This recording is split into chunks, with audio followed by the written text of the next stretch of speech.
10절 여호와를 경외하는 것이 지혜의 근본이요 거룩하신 자를 아는 것이 명철입니다. 17절 도둑질한 물이 달고 몰래 먹는 떡이 맛이 있다 하는도다.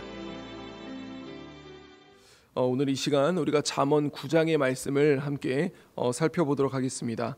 잠언 9장은 우리가 이제 그 잠언의 서론의 마지막 부분입니다. 그래서 서론 마지막 부분에 하나님은 잠언 9장을 통하여 어떤 말씀을 우리에게 주시는지 함께 살펴볼 수 있기를 원합니다. 혹시 그 내가 일해서 차지하게 된 그게 아니라요, 남이 고생해서 이제 얻은 것을 제가 우리가 자기 스스로가 몰래 그것을 뺏어 먹어본 그런 경험이 있으십니까? 그래서 아마 그런 떡을 먹었을 때에, 그런 무언가를 취했을 때에 우리는 한편으로는 거기에 쾌락을 느낄 때가 있습니다.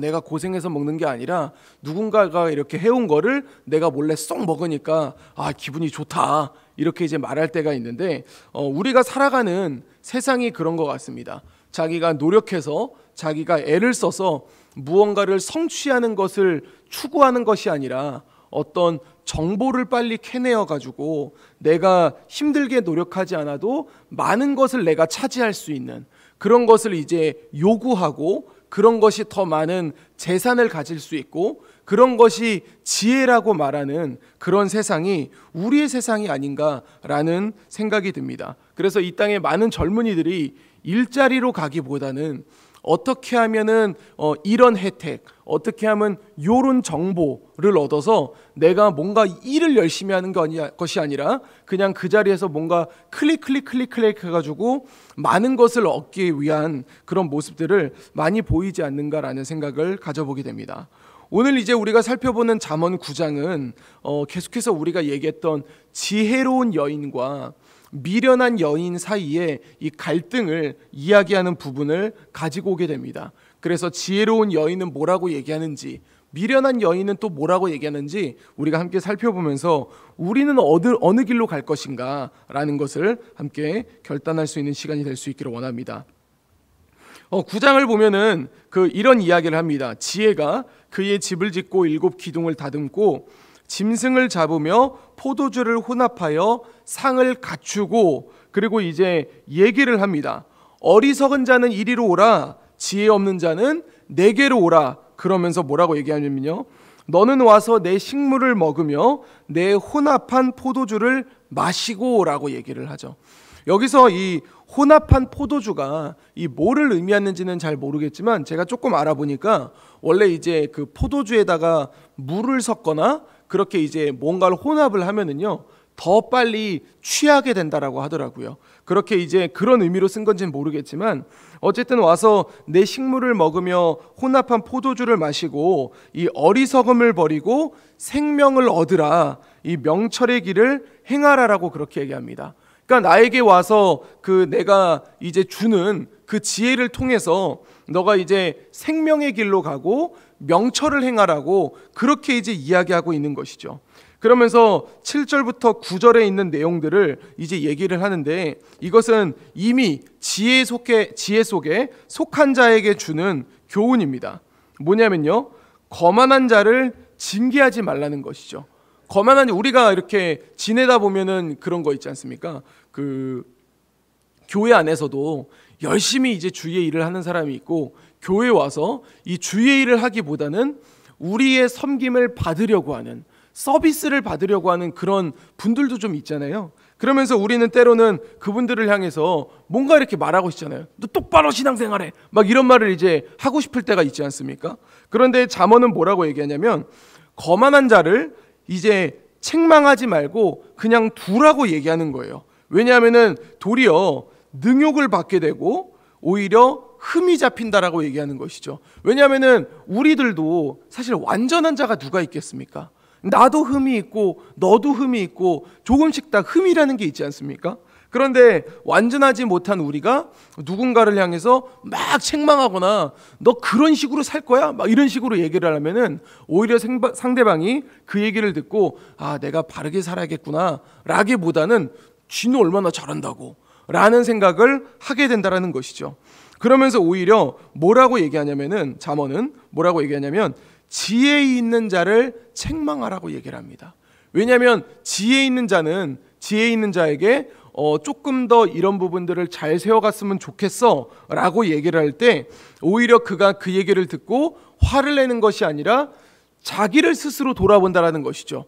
그래서 내가 조금 더 이 부분을 다듬어서 더 성장해야 되겠다라는 생각들을 가지게 된다라는 겁니다. 그러면서 9절에 이렇게 얘기합니다. 지혜 있는 자에게 교훈을 더하라. 그리고 그가 더 지혜로워질 것이요 의로운 사람을 가르치라. 그의 학식이 더하리라 라고 얘기합니다. 그러면서 이제 잠언은 이 잠언의 서론을 시작했었던 그 이야기를 또 얘기를 합니다. 여호와를 경외하는 것이, 여호와를 경외하는 것. 우리가 1장에서는 1장 7절이었던 것 같은데요. 1장에서는 여호와를 경외하는 것이 지식의 근본이거늘이라고 얘기하지만 9장에서는 여호와를 경외하는 것이 지혜의 근본이요 라고 하면서 거룩하신 자를 아는 것이 명철이니라 라고 얘기합니다. 즉 지혜를 안다라는 것은 여호와를 알아간다라는 것이고 우리 하나님을 알아간다는 것이고 우리 하나님을 알아가면 알아갈수록 더 그분을 경외하게 된다라는 것이죠.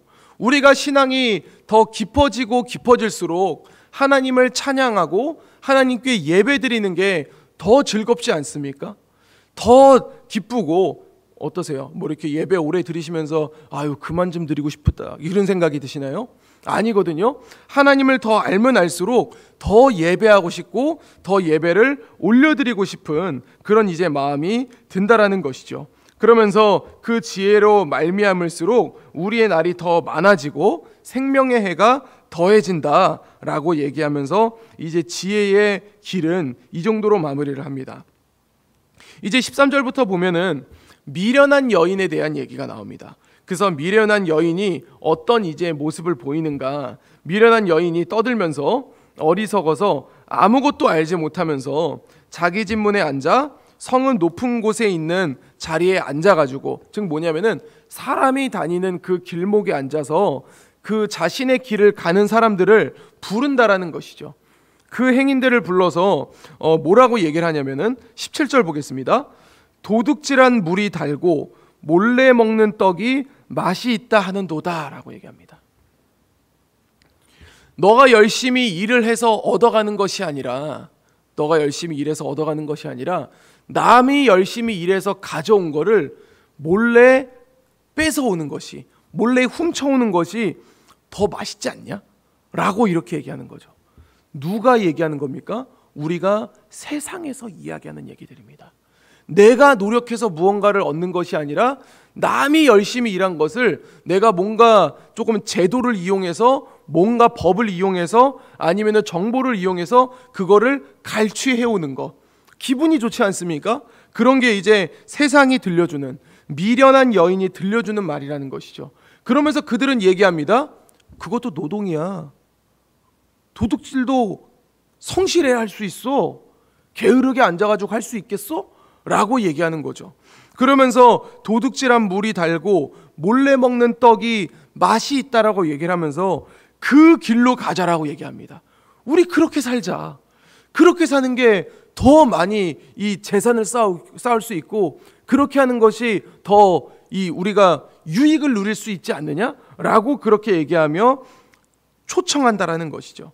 그러면서 18절 잠언 9장은 뭐라고 마무리하냐면 오직 그 어리석은 자는 죽은 자들이 거기 있는 것과 그의 객들이 스올 깊은 곳에 있는 것을 알지 못하느니라 라고 그렇게 얘기하면서 본문을 마무리합니다. 사랑하는 성도 여러분, 우리가 이제 그 미련한 여인이 했었던 얘기들을 곰곰이 한번 잘 생각해 볼 수 있었으면 좋겠습니다.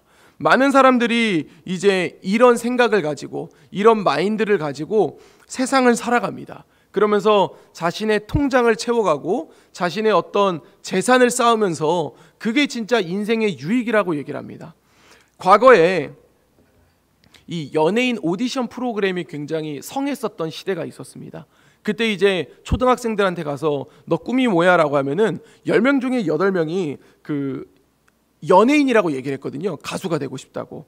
그렇게 얘기를 했는데 요즘은 이제 어린 아이들에게 너 커서 뭐가 되고 싶어라고 얘기를 하면은 이렇게 얘기를 합니다. 나는 건물주가 되고 싶다고.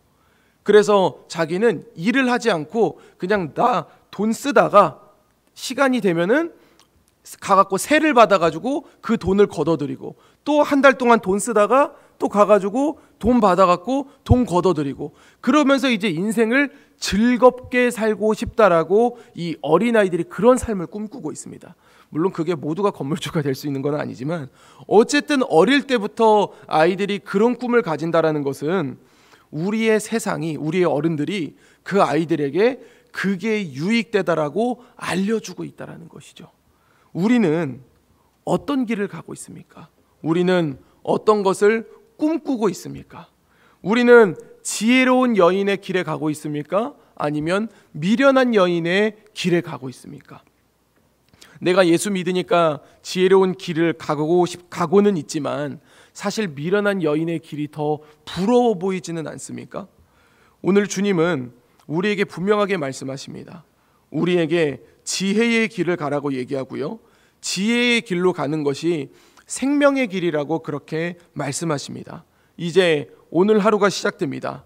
오늘 하루 또 우리 열심히 일하지 않겠습니까? 직장에 나가서 열심히 일할 때에 어떤 사람들은 정말 일하지 않고 유익을 취한 것을 보며 때로는 배가 아프고 때로는 마음이 아플 수 있지만 정말 세상은 그런 우리를 보며 열심히 일하고 있는 우리를 보며 정말 비웃을 수 있겠지만 우리의 그 수고와 우리의 노고와 그리고 주님의 길을 가고 있다는 우리의 모습을 주님께서 알고 계시고 주님이 위로하시고 주님이 복을 내려주시고 그리고 주님이 우리의 그런 삶의 모든 것들을 다 알고 계신다라는 그것을 기억하며 나아갈 수 있는 오늘 하루가 될 수 있기를 원합니다. 그래서 우리가 세상을 바라보는 것이 아니라 주님을 바라보며 나아가는 주님의 길로 나아가는 그런 우리 재건부평교회 모든 성도님들이 되시기를 우리 주 예수 그리스도 이름으로 간절히 축원드립니다. 기도하겠습니다. 이제 오늘 받은 말씀으로 함께 기도하겠습니다. 도둑질한 물이 달고 몰래 먹는 떡이 맛있다고 속삭이는 세상의 기조에 넘어가는 우리 교회 성도들이 되지 않게 하여 주소서. 여호와를 경외하는 것이 지혜의 근본이라는 것을 기억하며 명철의 길을 행하는 우리 교회가 되게 하여 주옵소서. 함께 기도하겠습니다.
이제 오늘의 기도 제목을 가지고 합심하여 기도하도록 하겠습니다. 첫 번째 기도 제목입니다. 이번 블레싱 특별 심야기도회를 통해서 충만한 은혜를 내려주신 하나님께 감사와 찬양과 영광을 올려드립니다. 주님과의 만남을 통해 신앙적으로 단단해진 우리 교회가 되었음을 확신합니다. 이 불길이 끊어지지 않게 하여 주시옵소서. 함께 기도하겠습니다.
두 번째 기도 제목입니다. 내일 유초등부 해피데이가 있습니다. 많은 아이들이 교회로 몰려올 수 있기를 간절히 소망합니다. 하나님, 어릴 때부터 영혼 구원에 대한 사명을 가질 수 있는 우리 아이들이 되게 하여 주시옵소서. 이 지역에 복음을 전하는 우리 유초등부가 되게 하여 주옵소서. 함께 기도하겠습니다.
세 번째 기도 제목입니다. 내일 2023년도 교사 세미나가 있습니다. 이 시간을 통해 다음 세대를 향한 뜨거운 마음이 생길 수 있기를 원합니다. 하나님, 우리 교회가 교사 세미나를 통해 다음 세대를 위한 헌신과 수고와 기도가 일어날 수 있게 하여 주시옵소서. 함께 기도하겠습니다.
이제 개인의 기도 제목을 가지고 하나님 앞에 기도하시기 바랍니다.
수고하셨습니다. 오늘도 하나님의 인도하심 가운데 승리의 하루를 보내시는 우리 재건부평교회 모든 성도님들이 되시기를 주님의 이름으로 축복합니다.